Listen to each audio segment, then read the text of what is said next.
നമസ്കാരം. ഇന്ന് നമ്മൾ ഒരുമിച്ച് 5-ാം സങ്കീർത്തനത്തിലൂടെ ഒന്ന് യാത്ര ചെയ്യാൻ പോകുകയാണ്. ഇതൊരു സാധാരണ പ്രാർത്ഥനയല്ല.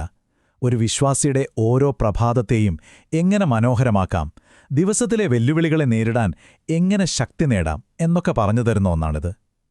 അപ്പോൾ നമുക്ക് ഇതിന്റെ ആഴങ്ങളിലേക്കൊന്ന് ഇറങ്ങിച്ചെല്ലാം, അല്ലേ? ഈ സങ്കീർത്തനം തുടങ്ങുന്നത് തന്നെ എത്ര മനോഹരമായൊരു വാചകത്തോടെയാണെന്ന് നോക്കിക്കേ. രാവിലെ ഞാൻ നിനക്കായി ഒരുക്കി കാത്തിരിക്കുന്നു. ആലോചിച്ചു നോക്കൂ, ഒരു പുതിയ ദിവസം തുടങ്ങുന്ന ആ നിമിഷം നമ്മുടെ എല്ലാ പ്രതീക്ഷകളും അർപ്പിച്ച് ദൈവത്തിനായി കാത്തിരിക്കുന്ന ഒരു അവസ്ഥ. പക്ഷേ ഇത് വെറുതെ ഇരുന്ന് കാത്തിരിക്കുന്ന പോലെയല്ല, മറിച്ച് എൻ്റെ പ്രാർത്ഥന കേൾക്കാനൊരു ദൈവമുണ്ട്, എനിക്ക് മറുപടി കിട്ടും എന്നുള്ള ആ ഒരു ഉറച്ച വിശ്വാസത്തിൻ്റെ പ്രഖ്യാപനമാണ്. അപ്പോൾ നമുക്ക് ആദ്യത്തെ ഭാഗത്തേക്ക് കടക്കാം. പ്രഭാതത്തിലെ പ്രാർത്ഥന. ദാവീദ് രാജാവ് എങ്ങനെയാണ് തൻ്റെ ദിവസം തുടങ്ങുന്നത് എന്ന് നോക്കൂ. നേരെ ദൈവത്തിൻ്റെ അടുത്തേക്ക് ചെല്ലുന്നു, തൻ്റെ എല്ലാ കാര്യങ്ങളും അവിടെ സമർപ്പിക്കുന്നു. ഇവിടെ ഈ കാത്തിരിക്കുന്നു എന്ന വാക്കിന് നമ്മൾ വിചാരിക്കുന്നതിലും ആഴമുണ്ട്. ഇത് ചുമ്മാ സമയം കളയുന്ന ഒരു കാത്തിരിപ്പല്ല കേട്ടോ. ഇതിനർത്ഥം എൻ്റെ ദൈവം എൻ്റെ പ്രാർത്ഥന കേൾക്കും, എനിക്ക് തീർച്ചയായും ഒരു മറുപടി തരും എന്നുള്ള ഒരു ആക്റ്റീവായ, ഒരു സജീവമായ പ്രതീക്ഷയാണ്. ഈ ഒരു ഉറപ്പാണ്, ഈ ഒരു വിശ്വാസമാണ് നമ്മുടെ ഓരോ പ്രാർത്ഥനയ്ക്കും ജീവൻ കൊടുക്കുന്നത്. അപ്പോൾ ഇതിൽ നിന്ന് നമുക്ക് കിട്ടുന്ന പാഠം എന്താണ്? വളരെ സിമ്പിളാണ്. നമ്മൾ നമ്മുടെ ദിവസം ദൈവത്തിൻ്റെ കൂടെ തുടങ്ങുകയാണെങ്കിൽ ജീവിതത്തിലെ പല കൺഫ്യൂഷനുകൾക്കും ഒരു വ്യക്തത വരും. ആ ദിവസത്തേക്ക് വേണ്ട വഴികാട്ടലും വേറെ എവിടെ നിന്നും കിട്ടാത്തൊരു പ്രത്യേക സമാധാനവും നമുക്ക് അനുഭവിക്കാൻ പറ്റും. ശരി, ഇനി നമുക്ക് രണ്ടാമത്തെ ഭാഗത്തേക്ക് പോകാം. ഇവിടെ കാര്യങ്ങൾ കുറച്ചുകൂടി ഗൗരവമുള്ളതാവുകയാണ്. ദൈവത്തിൻ്റെ വിശുദ്ധിയും ദുഷ്ടതയും.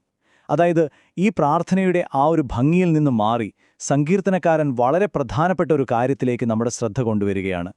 ദൈവത്തിൻ്റെ സ്വഭാവവും തിന്മയുടെ സ്വഭാവവും തമ്മിൽ എത്ര വലിയ വ്യത്യാസമുണ്ടെന്ന് അദ്ദേഹം കാണിച്ചു തരുന്നു. ഈ ഒരു വാക്യം നോക്കൂ.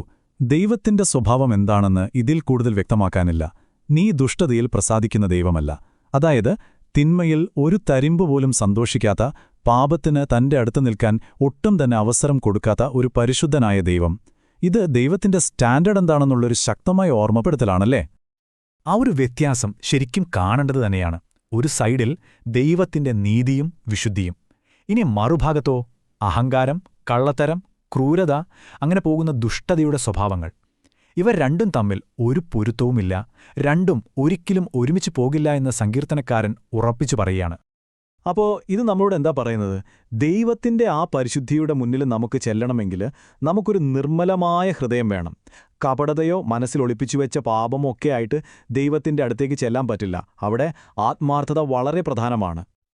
അപ്പോൾ ഇവിടെ സ്വാഭാവികമായും ഒരു വലിയ ചോദ്യം വരും, അല്ലേ? ദൈവം ഇത്രയേറെ പരിശുദ്ധനാണെങ്കിൽ തെറ്റുകളും കുറവുകളുമൊക്കെയുള്ള നമ്മളെപ്പോലുള്ളവർക്ക് എങ്ങനെയാണ് ആ ദൈവത്തിൻ്റെ അടുത്തേക്ക് പോകാൻ പറ്റുന്നത്? ഈ ചോദ്യത്തിനുള്ള ഉത്തരമാണ് അടുത്ത ഭാഗം. നമുക്ക് നോക്കാം. ശരിക്കും പറഞ്ഞാൽ ഇതാണ് നമ്മുടെയൊക്കെ വിശ്വാസ ജീവിതത്തിലെ ഏറ്റവും വലിയ ചോദ്യം.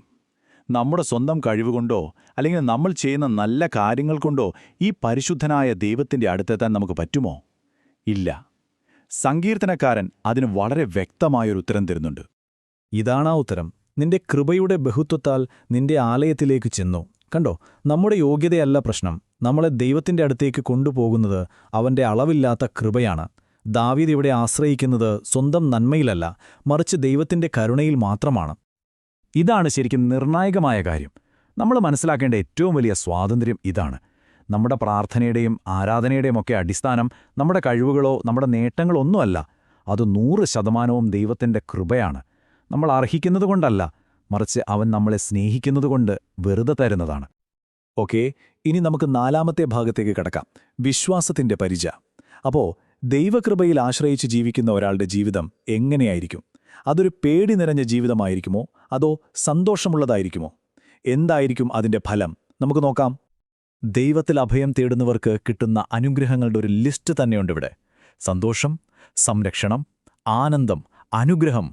ചുരുക്കി പറഞ്ഞാൽ ദൈവത്തിൻ്റെ കൂടെ ജീവിക്കുന്നത് ഒരു ആഘോഷം പോലെയാണ്. അതാണ് ഈ സങ്കീർത്തനം പറഞ്ഞു വെക്കുന്നത്. എന്തൊരു പവർഫുള്ളായൊരു വാചകമാണിത്. ഒരു പരിച, ഒരു ഷീൽഡ്, ഒരു പടയാളിക്ക് ഒരു പരിച എങ്ങനെയാണോ എല്ലാ അമ്പുകളിൽ നിന്നും വാളുകളിൽ നിന്നുമൊക്കെ സംരക്ഷണം കൊടുക്കുന്നത്, അതുപോലെ ദൈവം തൻ്റെ ആളുകളെ പൂർണ്ണമായി കവർ ചെയ്ത് സംരക്ഷിക്കും. അതാണ് ഈ വാക്യം നമുക്ക് തരുന്ന ഉറപ്പ്. അതുകൊണ്ട് നമുക്ക് കിട്ടുന്ന ഏറ്റവും വലിയ ഉറപ്പും ഇതുതന്നെയാണ്. നമ്മുടെ ജീവിതത്തിൽ എന്തു പ്രശ്നങ്ങൾ വന്നാലും എന്തു കൊടുങ്കാറ്റടിച്ചാലും ദൈവത്തിന്റെ സംരക്ഷണം വെറുമൊരു താൽക്കാലിക ഏർപ്പാടല്ല, അതെപ്പോഴും ഉള്ളതാണ്, സ്ഥിരമാണ്. അവനിൽ ആശ്രയിക്കുന്ന ഒരാളെയും അവൻ ഒരിക്കലും കൈവിടില്ല. അപ്പോ ഈയൊരു സങ്കീർത്തന യാത്രയുടെ അവസാനം നമുക്ക് കിട്ടുന്ന ഏറ്റവും പ്രധാനപ്പെട്ട സന്ദേശം ഇതാണ്. നമ്മുടെ ഓരോ പ്രഭാതവും നമ്മൾ ദൈവത്തെ അന്വേഷിച്ചുകൊണ്ട് തുടങ്ങുകയാണെങ്കിൽ 2 കാര്യങ്ങൾ ഉറപ്പാണ്. 1, അവൻ നമ്മളെ ശരിയായ വഴിയിലൂടെ നടത്തും.